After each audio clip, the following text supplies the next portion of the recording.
वर्तमान में बीजेपी के 10 सबसे प्रभावशाली नेता। नंबर 10, देवेंद्र फडणवीस। दोस्तों एक सवाल, क्या तुमने कभी किसी ऐसे नेता को देखा है जो एक बार हारा, दूसरी बार झुका, तीसरी बार उठा और चौथी बार इतनी जोर से उठा कि दुश्मनों की कुर्सियां हिल गईं?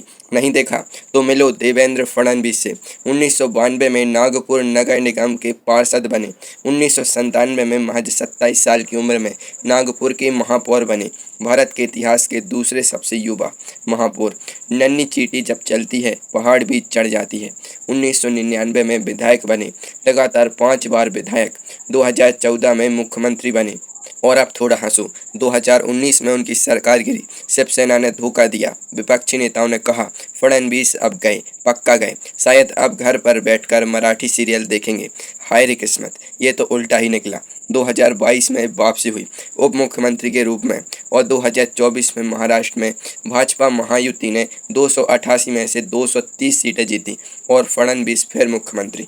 विपक्ष के वो नेता जो अब गए कह रहे थे, वो खुद चले गए।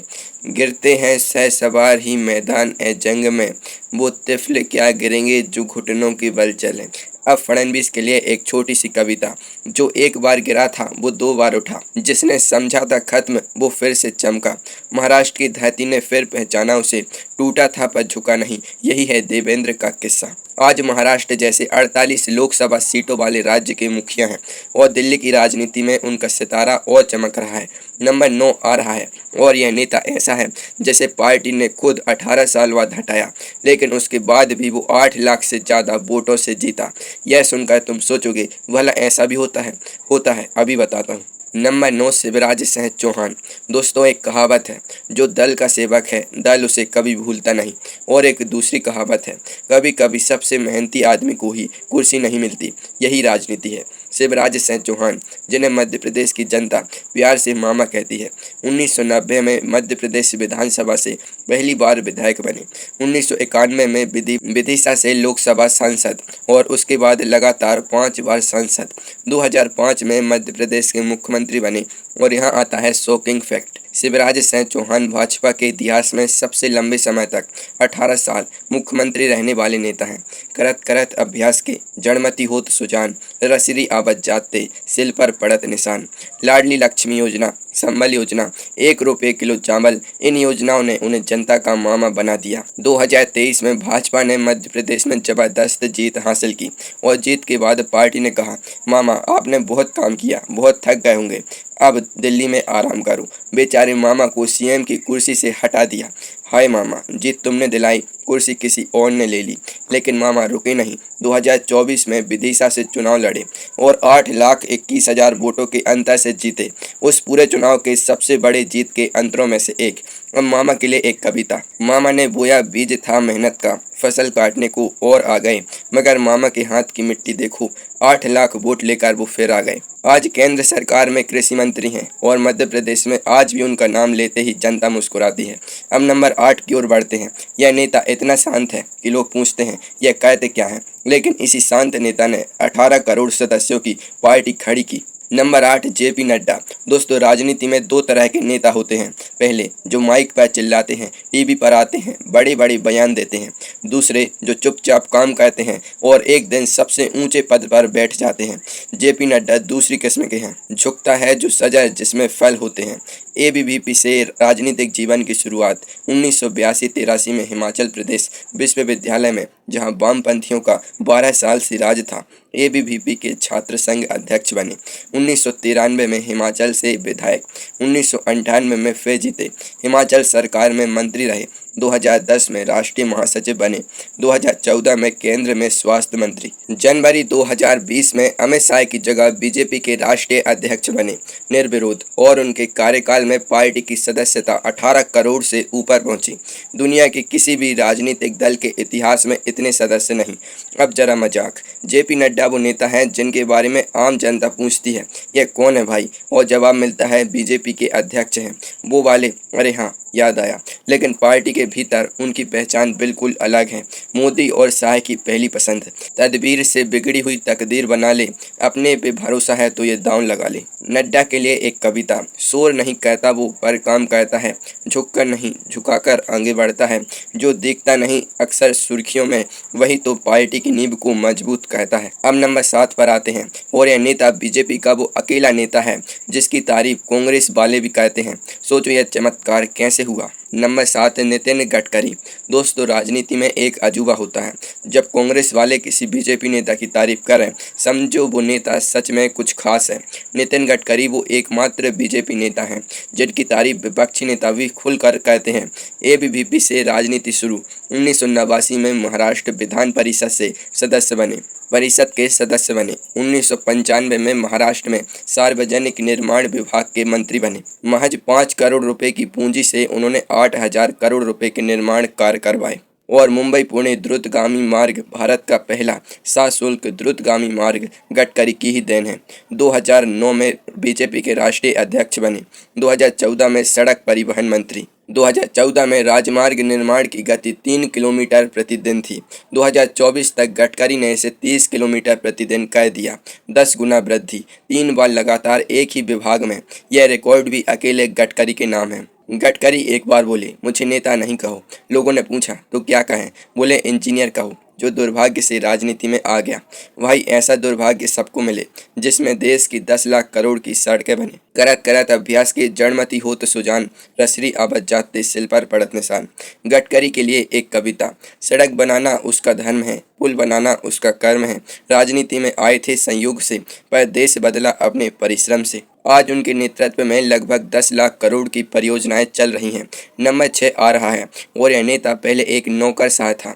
कोई राजनीतिक पृष्ठभूमि नहीं, कोई जनाधार नहीं, और रातों रात देश का सबसे धाकड़ विदेश मंत्री बन गया। Number 6, S Jaishankar. 2019 मई, मोदी मंत्रिमंडल की घोषणा, एक नाम आया, सुब्रमण्यम जयशंकर।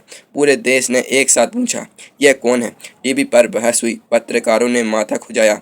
ये भाई पहले IFS अधिकारी थे, कभी चुनाव नहीं लड़े, कोई रैली नहीं की, कोई मेरे प्यारे देशवासियों वाला भाषण नहीं दिया, और सीधे विदेश मंत्री। 38 वर्षों की कूटनीतिक सेवा, सिंगापुर, चीन, अमेरिका में राजदूत रहे। 2015 में जब इन्हें विदेश सचिव बनाया गया तो पहले वाली विदेश सचिव सुजाता सिंह का कार्यकाल अभी 6 महीने बाकी था। मोदी ने उन्हें बीच में हटाया और जयशंकर को लाए। भारतीय विदेश सेवा के इतिहास में केवल दूसरी बार ऐसा हुआ। मोदी को इतनी जरूरत थी इनकी, और जयशंकर ने साबित किया कि वो क्यों खास हैं। जब पश्चिमी देशों ने कहा भारत रूस से तेल मत खरीदो, जयशंकर ने तुरंत जवाब दिया, तुम 1 घंटे में जितना रूसी तेल खरीदते हो, हम 1 महीने में उतना भी नहीं खरीदते। पहले अपने दरवाजे की सफाई करो। यूरोप सन, बात करें तो शेर की तरह, वरना चुप रहना बेहतर। जयशंकर के लिए एक कविता, नौकरशाह था पर झुका नहीं कभी, कूटनीति की तलवार म्यान में रखी कभी। जब मोदी ने बुलाया तो तलवार निकाली, और दुनिया ने देखा भारत की नई रवानी। ना झुका मैं दबाव में कभी, ना बिका मैं प्रलोभन में कभी, यही मेरी पहचान है, यही मेरा इरादा है। नंबर 5 पर आते हैं, और यह नेता ऐसा है जिन्होंने पहले रक्षा मंत्रालय संभाला, फिर वित्त मंत्रालय, इंदिरा गांधी के बाद पहली बार। और इनकी बजट भाषण इतने लंबे होते हैं कि सुनने वाले नेता बीच में झपकी लेने लगते हैं। नंबर 5, निर्मला सीतारमण। दोस्तों, राजनीति में महिलाओं के लिए रास्ता हमेशा कठिन रहा है, लेकिन निर्मला सीतारमण ने वो काम किया जो 70 साल में कोई नहीं कर पाया। 2006 में बीजेपी में शामिल हुई, पार्टी की प्रवक्ता बनी, धीरे धीरे पहचान बनी। 2014 में मोदी सरकार में राज्य मंत्री, 2017 में पूर्णकालिक रक्षा मंत्री। भारत के इतिहास में इंदिरा गांधी के बाद निर्मला सीतारमण ऐसी पहली और एकमात्र महिला हैं जो रक्षा मंत्री भी रहीं और वित्त मंत्री भी, और दोनों पद पूर्णकालिक रूप से। इंदिरा गांधी ने वित्त मंत्रालय अतिरिक्त प्रभार के रूप में संभाला था। 2019 से वित्त मंत्री हैं और अब तक लगातार 7 बार केंद्रीय बजट पेश किया है। 2020 में कोरोना संकट में 20 लाख करोड़ का आर्थिक पैकेज इन्होंने ही घोषित किया।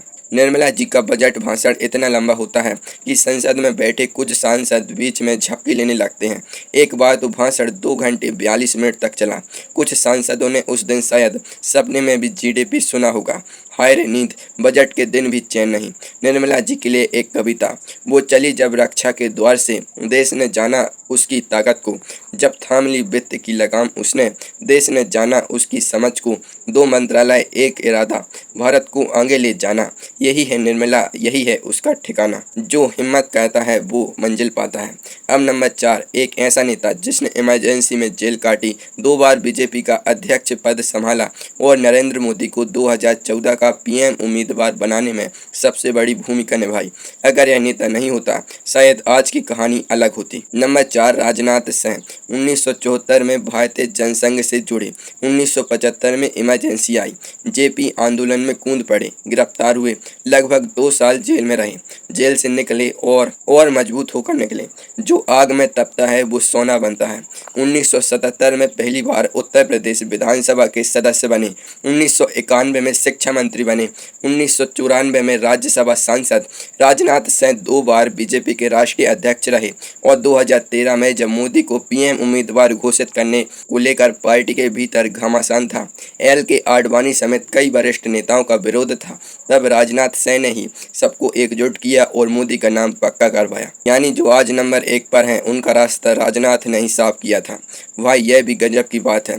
फल किसी और ने खाया, पेड़ राजनाथ ने लगाया। लेकिन राजनाथ को इसका कोई मलाल नहीं, यही उनकी महानता है।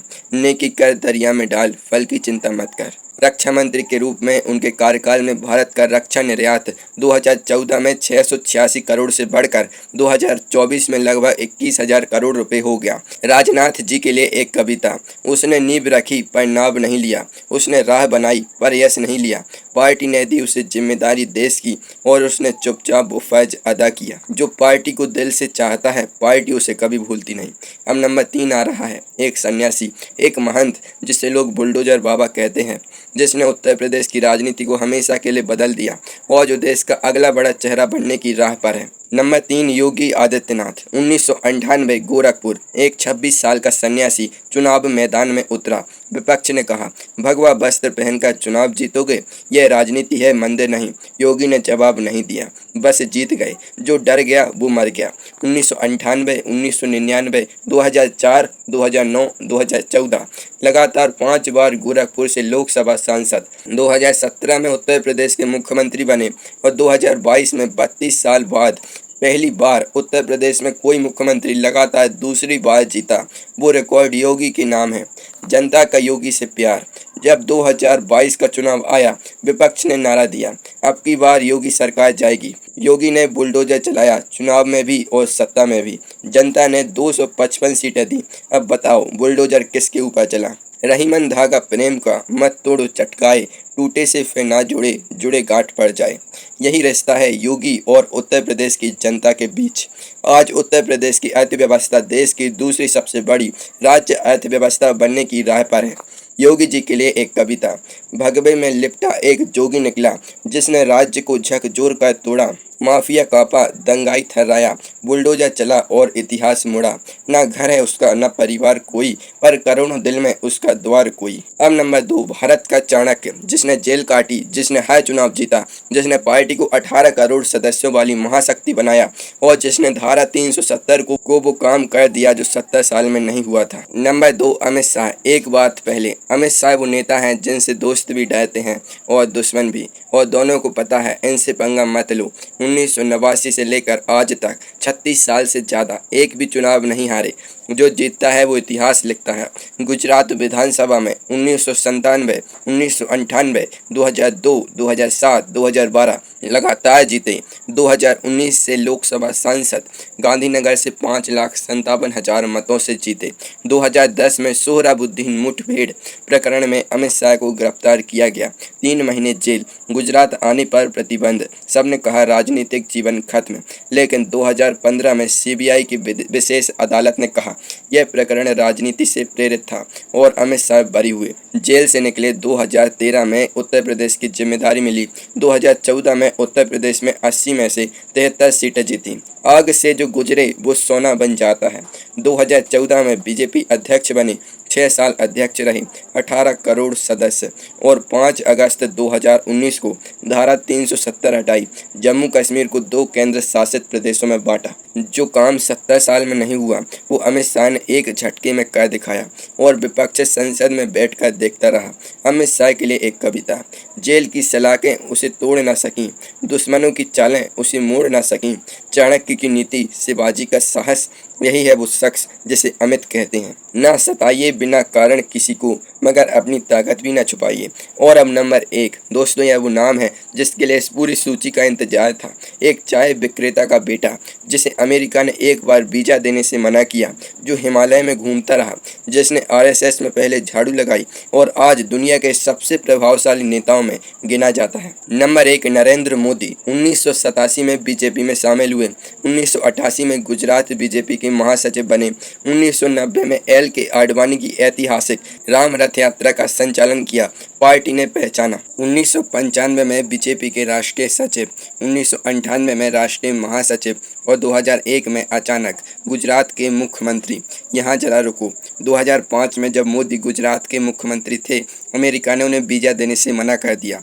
मानवाधिकार का हवाला देकर यह किसी भारतीय मुख्यमंत्री के साथ पहली बार हुआ था और उस अपमान के केवल 9 साल बाद 2014 में बराक ओबामा ने स्वयं फ़ोन किया, अमेरिका आने का निमंत्रण दिया। जिसने वीजा नहीं दिया था उसी देश में मोदी राजकीय अतिथि बने। वक्त बड़ा बलवान है। 2014 में 13 साल गुजरात के मुख्यमंत्री रहने के बाद प्रधानमंत्री बने। 272 सीटें, 30 साल में किसी एक दल को पहली बार पूर्ण बहुमत। 2019 में 303 सीटें, 2024 में तीसरी बार। जवाहरलाल नेहरू के बाद पहले ऐसे प्रधानमंत्री जिन्होंने लगातार 3 बार यह पद जीता। जनता का प्यार, मोदी की गारंटी। यह नारा 2024 में तब भी काम आया जब पार्टी को अकेले बहुमत नहीं मिला। गठबंधन सरकार बनी पर मोदी ही प्रधानमंत्री। इरादे हों तो पत्थर भी रास्ता देते हैं, हिम्मत हो तो तूफान भी थम जाते हैं।